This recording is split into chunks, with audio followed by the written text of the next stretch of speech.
Bonjour, je suis ravi de vous retrouver pour ce deuxième podcast vidéo et vous remercie d'être présent sur cette chaîne YouTube. Si vous ne vous êtes pas abonné la semaine dernière, bien faites-le maintenant parce que c'est le moyen certain de ne rater aucun épisode et c'est le moyen le plus sûr que je connaisse. Donc allez rapidement vous abonner de manière à ce qu'on puisse se retrouver semaine après semaine pour cheminer ensemble. Je voudrais continuer aujourd'hui dans la même dynamique avec la suite de ce que j'ai évoqué la semaine dernière. Je m'étais basé sur la question d'un homme qui avait profondément blessé sa femme. Il ne savait pas quoi faire. Il a vu qu'elle avait commencé à faire ses bagages, elle avait entamé des démarches pour quitter la maison, au point qu'il était perdu. Sa question était « Comment faire pour éviter qu'elle ne parte ?»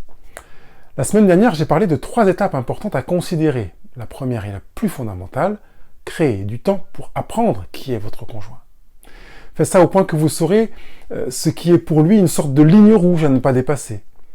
En ayant les réponses à qui est votre conjoint, vous ne franchirez pas la ligne rouge. Vous saurez faire des choix pour dire ou ne pas dire ce qui pourrait blesser votre conjoint de manière quasi irréversible.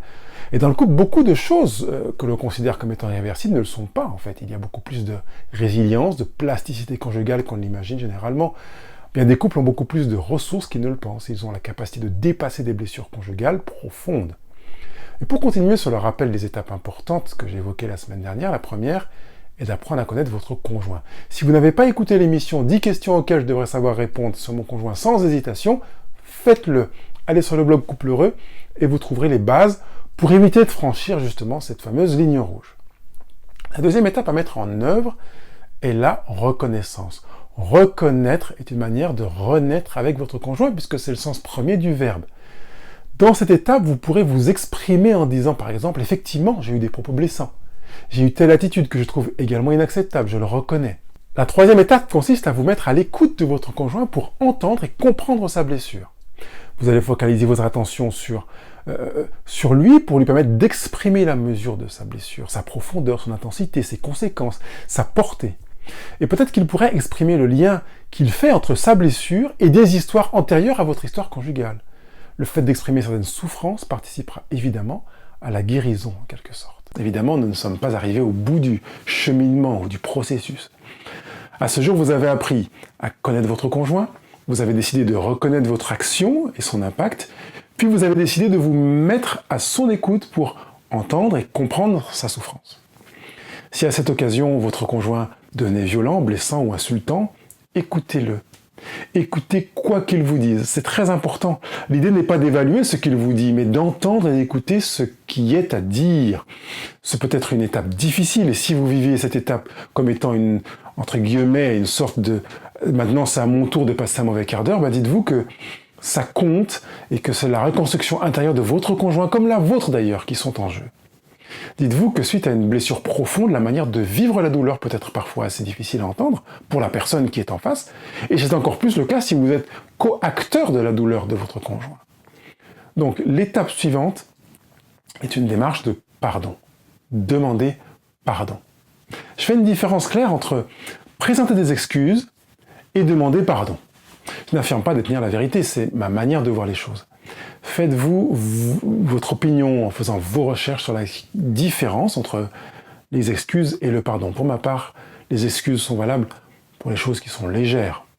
On peut présenter des excuses parce qu'on a dit quelque chose qui a été désagréable, mais on est face à une chose lourde, très importante, considérée comme grave par le conjoint. Et dans de telles situations, les excuses ne suffisent pas. Ce qui est en l'occurrence le cas pour cet homme qui estime avoir brisé son couple. Cette cassure est nettement visible puisque son conjoint a entrepris des démarches pour la séparation. Il a carrément remis en question la conjugalité. Pour moi, dans de tels cas, les excuses ne suffiront pas. Donc s'il vous plaît, ne présentez pas vos excuses. Vous ne pouvez pas vous excuser de l'avoir insulté, d'avoir touché à son intégrité, de lui avoir manqué de respect. Les excuses ne suffisent pas. Je recommande vivement de demander pardon. Et j'y vois quelque chose de plus profond.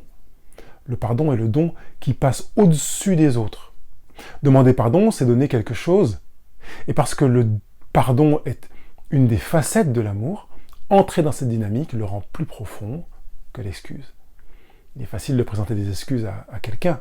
Demander pardon requiert davantage de soi, de l'amour de soi. Dans votre démarche, qui consistera à demander pardon, le mieux est de ne pas demander pardon pour un ensemble de torts.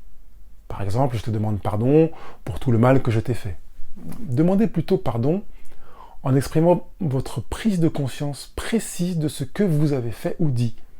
Par exemple, je te demande pardon parce que je me rends compte de t'avoir blessé quand je t'ai dit ceci et cela. Que tu t'es senti humilié, que tu as eu honte devant tes parents, devant les enfants. Je te demande pardon parce que tu as été touché dans ta personne. Par contre, ne faites jamais suivre votre demande de pardon d'un « mais ». Évitez « je te demande pardon, mais tu comprends que je… » Non. Ce serait une manière de vous excuser ou de minimiser la cause des blessures, ou de vous justifier. Vivez cette demande de pardon en acceptant que l'autre choisisse d'accueillir votre demande de pardon ou de la refuser. Cette démarche fait partie de l'amour, elle inclut donc l'ouverture à la vie de l'autre.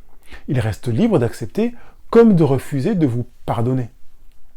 Vous proposez et l'autre dispose.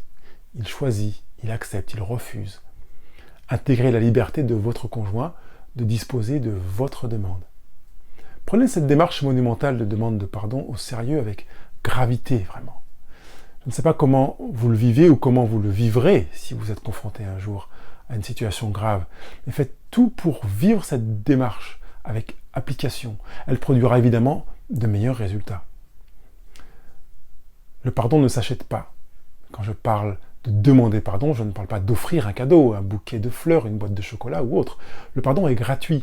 Il n'est pas question d'acheter ou de racheter quelque chose. Dans votre démarche de pardon, ne cherchez pas à offrir quelque chose d'autre que vous. Demandez pardon gratuitement sans chercher à vous racheter. Ce n'est pas parce que vous avez demandé pardon que votre conjoint devrait vous pardonner. Ce n'est pas parce que vous avez demandé pardon que votre conjoint devrait décider de rester en couple. Il reste libre. Faites cette démarche de pardon parce qu'il vous paraît nécessaire de participer à la guérison de votre conjoint. C'est devenu nécessaire pour vous de demander pardon, parce que vous avez pris conscience de la gravité de votre attitude. Pas pour faire changer votre conjoint, ni même le faire changer d'avis, encore moins. Encore une fois, le pardon est gratuit.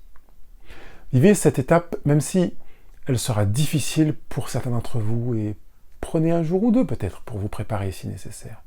Puis créez le temps de vous retrouver dans un environnement dans lequel vous êtes sûr de ne pas être dérangé, c'est important. Puis vivez votre demande de pardon de manière optimale en utilisant les outils que je viens de vous donner dans cette émission. Si vous rencontrez des difficultés, même s'il est question d'une peur de vous lancer, partagez-la avec moi. Soit dans les commentaires de cette vidéo, soit dans le blog Couple Heureux ou encore sur Facebook.